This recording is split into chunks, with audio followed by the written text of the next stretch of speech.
আরে ভাই, আমি তো আপনার ছোট্ট একটা কথা বলছি, আপনি টাইম এত বড় করতেছেন কি ছোট জন্য? মানে?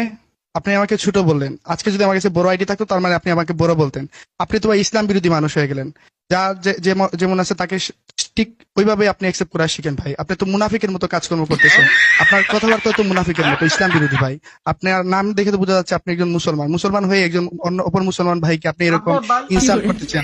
ভাই ভাই থামেন ভাই, আমার আমার ভুল হয়েছে ভাই, আমি বহুত বড় ভুল করে ফেলছি ভাই, আপনি আমার মাফ করেন। এখন এটা বলেন ভাই, আপনি কেমন আছেন? আলহামদুলিল্লাহ ভাই, ভালো আছি। আপনি কেমন আছেন ভাই? আমি আছি ভাই, মোটামুটি ভালোই। এই যে ভাই, মোটামুটি মানে কি বুঝাইলেন? মোটামুটি মানে তো বডি শেমিং এর কাছে চলে যায়। মোটা মানে ছেলেদেরকে আপনি উদ্দেশ্য করে বলছেন, মুটি মানে মেয়েদেরকে উদ্দেশ্য করে বলছেন।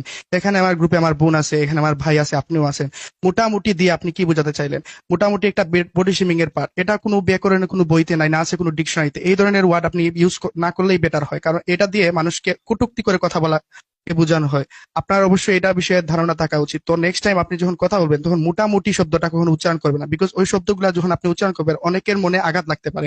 ওই কষ্টটা তো আপনি আপনার ভিতরে আবার ব্রেক নিতে পারবেন না। আপনি আঘাত দিয়ে দিলেন, আঘাত দেওয়ার পর যদি সরি বলেন একটা মানুষ অ্যাকসেপ্ট করবে, কিন্তু এই যে আঘাতটা পেলো, এই যে ব্যথা, এই ব্যথাটা কেমনে মানুষ সহ্য করবে? আমি আসলে ভাই একটা গাদার বাচ্চা, আমার মানে এখন কি করে, আমি কত বড় গাদা ভাই, আমি আপনার কথা বলাইছি। ভাই শুনেন ভাই, আপনি প্রথমত আপনাকে গাদার বাচ্চা বললেন, দ্বিতীয়ত আমাকে বাচাল বললেন। আপনি আমাকেও ইনসাল্ট করছেন, সাথে সাথে আপনি আবার আপনার মা বাবাকেও ছোট করে দেখাইলেন। আপনি গাদার বাচ্চা হতে যাবেন কেন? আপনার মা বাবা আপনাকে জন্ম দিয়েছে, আপনি হয়তো হবেন সিংহের বাচ্চা, নয়তো বাঘের বাচ্চা। এই জায়গায় আপনি গাধা কেন টেনে আনলেন? আপনাকে আল্লাহ মানুষ করে বানাইছে, সৃষ্টির সেরা জীব। তো আপনি সৃষ্টির সেরা জীব থেকে আপনি গাদার বাচ্চা হয়ে গেলেন, তার উপর ভাই দিয়ে ভাই আমাকেও ভাই ইনসাল্ট করে থামেন আপনার। ভাই, থামেন ভাই। ভাই আমার কথা শুনে, ভাই আমি সিংহের বাচ্চা ভাই।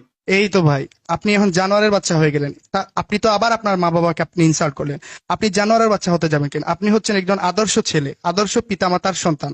এটাও হতে পারতেন, কিন্তু আপনার মা বাবা আপনাকে এত কষ্ট করে জন্ম জন্ম দিয়েছে, তো আপনি আপনার বাবা মার নাম উজ্জ্বল করার পরিবর্তে আপনি এখানে এসে আপনি গাদার বাচ্চা, কুত্তার বাচ্চা, তারপর সিংহের বাচ্চা, এরকম আপনি আপনার নিজেকে সম্বোধন করছেন ভাই।